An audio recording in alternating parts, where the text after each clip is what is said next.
Timun Mas, cerita anak dari Jawa Tengah. Pada zaman dulu kala, hiduplah sepasang suami istri.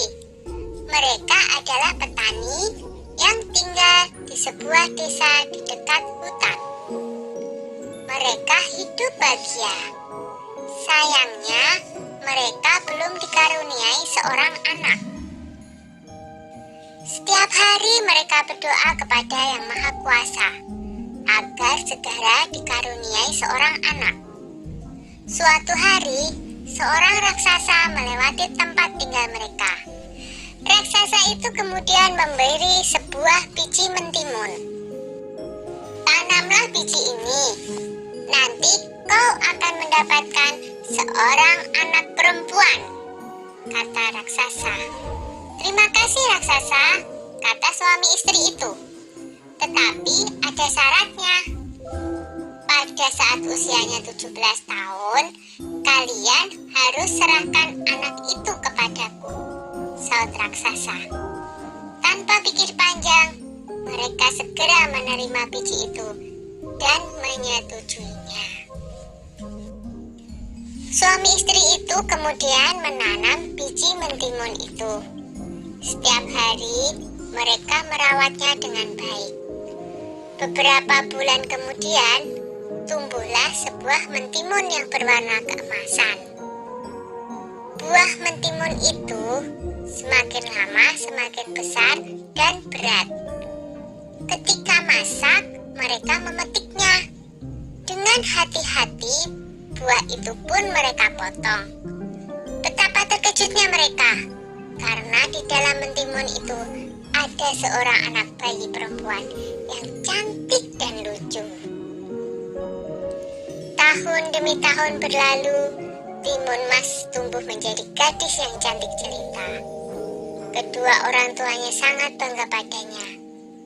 Tapi mereka juga takut, karena pada usia 17, mereka harus menyerahkan Timun Mas kepada raksasa sesuai dengan perjanjian mereka. Ketika Timun Emas berumur 17 tahun, si raksasa datang. Pak Tani berkata, "Tunggulah sebentar, Timun Emas sedang bermain. Istriku akan memanggilnya." Lalu ia segera menemui anaknya. "Anakku, ambillah ini," kata Pak Tani sambil menyerahkan sebuah kantong kain. "Ini akan menolongmu melawan si raksasa.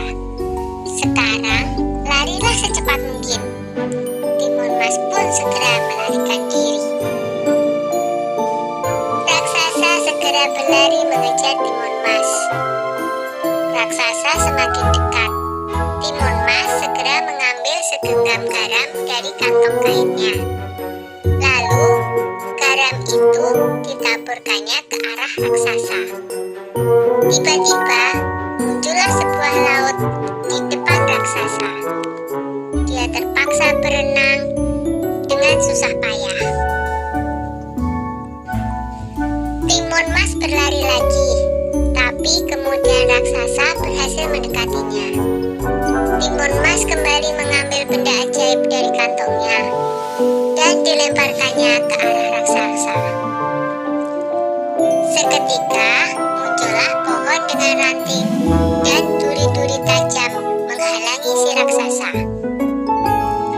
Raksasa berteriak kesakitan. Tapi raksasa itu sungguh kuat dan terus mengejar Timun Mas. Maka Timun Mas pun mengeluarkan benda ajaibnya yang ketiga. Ia menebarkan biji-biji mentimun ajaib. Seketika itu pula tumbuhlah kebun mentimun yang sangat luas.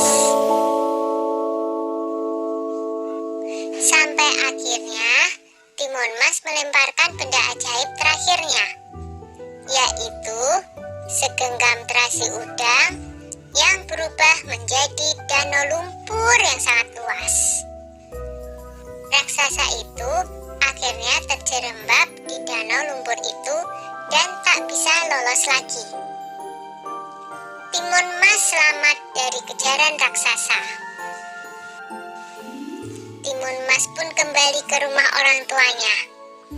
Ayah dan ibunya sangat senang melihat Timun Mas berhasil selamat. Sejak saat itu, mereka hidup bahagia bersama-sama. Sudah dulu ya cerita Timun Masnya. Jumpa lagi.